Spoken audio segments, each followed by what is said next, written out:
বিসমিল্লাহির রহমানির রহিম।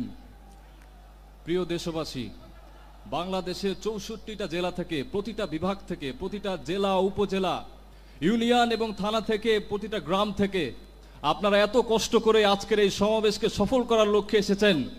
মঞ্চ উপবিষ্ট সকল সম্মানিত ব্যক্তিবর্গ এবং আপনাদের এই উপস্থিতিকে আমি সালাম জানাচ্ছি। আসসালামু আলাইকুম ওয়া রাহমাতুল্লাহ। সম্মানিত উপস্থিতি, আমার প্রিয় দেশবাসী, আপনারা জানেন আমাদের রক্তের উপর দিয়ে এই ইন্টারিম গঠিত হয়েছে। এই ফ্যাসিবাদী স্বৈর শাসনের অবসান ঘটাতে আমরা সক্ষম হয়েছি একমাত্র আল্লাহ তাআলার সাহায্যে।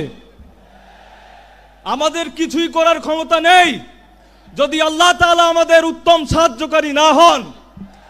ওয়াকাফা বিল্লাহি ওয়ালিয়াউ ওয়াকাফা বিল্লাহি নাসিরা। Allah is enough as an ally, Allah is enough as a helper.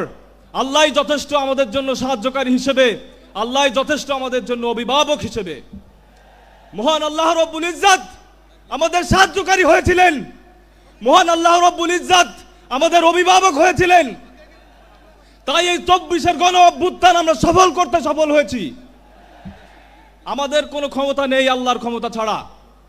সম্মানিত উপস্থিতি, আপনারা জানেন আমি ভয়ের সাথে হৃদয় ভরা দুঃখ নিয়ে স্মরণ করছি এই 19শে জুলাইকে, যেদিন ইন্টারনেট শাটডাউন করে দেয়া হয়েছিল বাংলাদেশের প্রতিটা জায়গায়, গণহত্যা চালানো হয়েছিল প্রতিটি জায়গায়, বলা হয়েছিল ইন্টারনেট এমনি এমনি বন্ধ হয়ে গিয়েছে।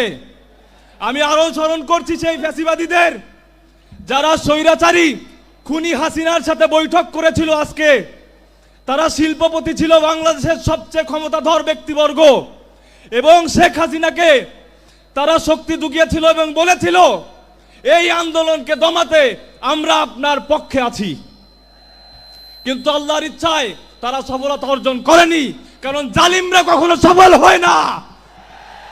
আপনারা জানেন আমার পাবলিক ইউনিভার্সিটির ভাইদের যখন দমন পীড়নের পরে তাদের আওয়াজকে দমিয়ে ফেলা হয়েছিল, এই প্রাইভেটের শিক্ষার্থীরা বুকের তাজা রক্ত দিয়ে এই আন্দোলনকে সক্রিয় করেছিল। এই কওমির ভাইরাই আন্দোলনকে সক্রিয় করেছিল 18 জুলাই থেকে। বাংলাদেশের প্রতিটা শ্রেণী পেশার মানুষ এই আন্দোলনকে সক্রিয় করেছিল 18 জুলাই থেকে। আমাদের পক্ষে কিছুই সম্ভব না আল্লাহ যদি না চান। আমি বারে বারে একটি কথাই বলবো, আমি স্মরণ করছি ফ্যাসিবাদী সেই সময়কাল যখন শিবির সন্দেহে আমাদের সনাতন ধর্মাবলম্বী ভাই বিশ্বজিৎকে দিবালোকে কুপিয়ে হত্যা করেছিল। শিবির করা কোনো অপরাধ না, কোন রাজনৈতিক দলের সমর্থন দেওয়া কোনো অপরাধ না, কিন্তু তারা শিবিরকে ডাক দিয়ে সাধারণ মানুষ, সাধারণ ছাত্রদের উপর অত্যাচার, নিপীড়ন, গুম খুন চালিয়েছে প্রতিটা বছর তাদের স্বৈরতান্ত্রিক প্রতিটা শাসন আমল। আপনারা জানেন তারা যে নির্বাচন করেছে গত 3 টার্মে, বাংলাদেশের মানুষের নির্বাচনের ভোটের অধিকার তারা দিতে পারেনি।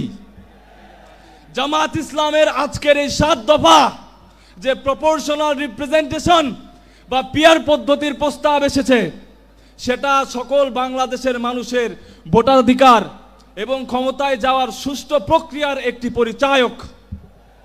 আমি আমার বক্তব্য বেশি দীর্ঘায়িত করব না, এটুকুই বলবো আজকের এই ঐতিহাসিক সমাবেশ যদিও আয়োজক বাংলাদেশ জামাত ইসলামী, কিন্তু এই আয়োজন, এই আজকের সমাবেশ পুরো বাংলাদেশের।